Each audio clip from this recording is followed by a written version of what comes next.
এই তো সকাল সকাল ঘুম থেকে উঠে এই যে ঘরের এই অবস্থা, ঘরগুলো গুছিয়ে নেব।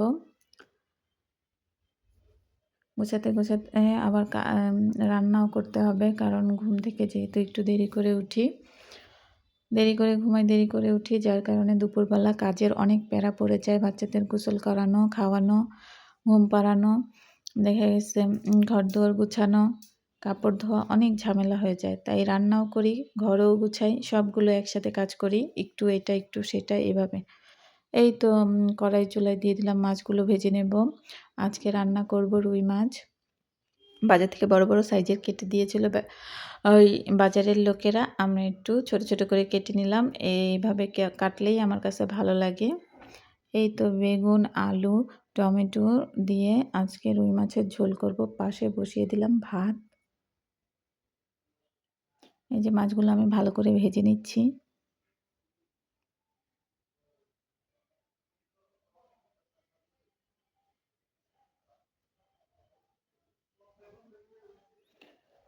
উল্টে পাল্টে ভালো করে মাছগুলো ভেজে নিচ্ছি।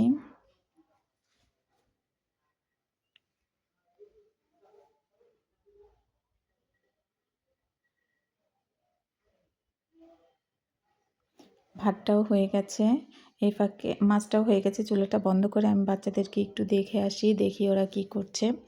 এই যে দেখেন ওরা, এই যে একটা জিনিস নিয়ে একটু পরে লেগে যাবে, আবার আসতে হবে থামানোর জন্য। যাই হোক, ওরা ওদের কাজ করুক, আমাকে আমার কাজ করতে হবে। রান্না না করলে খাবো কি? এই তো রান্না করতে চলে আসলাম।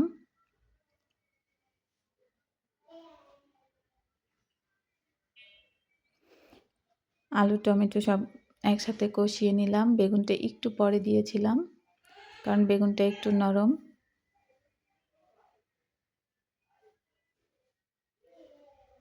এই তো ঝোলের পানি দিয়ে দেবো এখনই।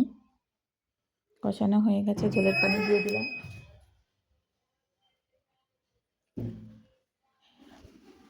এরপরে ফ্রোজিং, এই যে দেখেন ফ্রোজিং ধনিয়া পাতা রেখেছি আমি।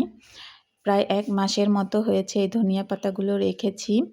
রাখার আগে একটু পাকা পাকা হয়ে গেছিলো, দেখেন এই যে কালারগুলো একটুও চেঞ্জ হয়নি। এমনকি আমি কাটারও সময় পাইনি।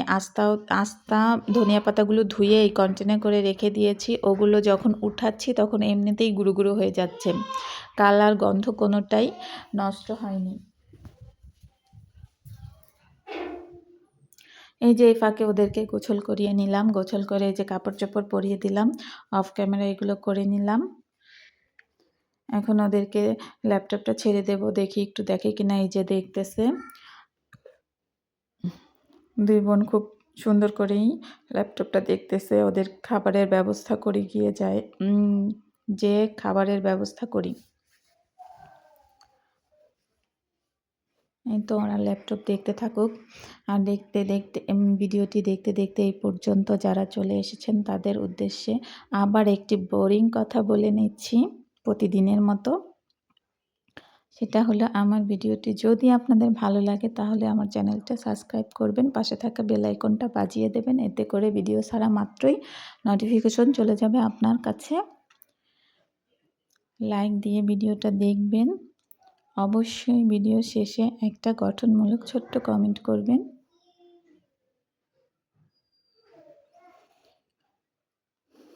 এই তো তারপর চলে গেলাম, বিকালবেলা কি নাস্তা বানাবো একটা টেনশন। তারপরে ভাবলাম যে বাচ্চাদেরকে আজকে চাপটি করে দেই, যেহেতু মুরগির মাংস রান্না করা আছে, ওগুলো দিয়ে এই চাপটিগুলো খেতে ভালো লাগবে।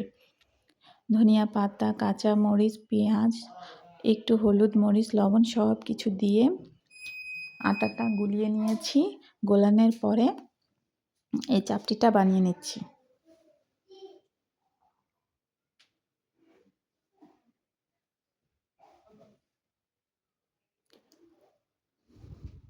এই তো যখন চাপটিটা বানাবো আপনাদের কাছে ভালো মতো শেয়ার করতে চেয়েছিলাম কিভাবে বানাই রেসিপিটা, গোলানোটা, কিন্তু তখন তানহা আমার কোলে ছিল, যার কারণে আমি ভালো করে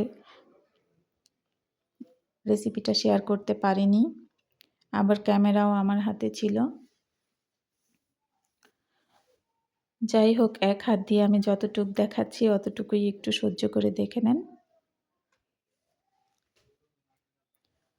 এই তো আমি চাপড়িটা আসলে উল্টাতেও পারছি না এক হাত দিয়ে, তাই আমি চুলাটাই বন্ধ করে দেব, পরে এসে উল্টে নেব। ওকে কোল থেকে নামানোর চেষ্টা করেছিলাম কিন্তু নামতেছিল না। আচ্ছা, যারা দেখতে দেখতে এই পর্যন্ত চলে এসেছেন, আমাকে সহ্য করেছেন, তাদেরকে অসংখ্য ধন্যবাদ। দেখা হবে আরও কোনো নতুন দিনে নতুন একটা ভিডিওতে।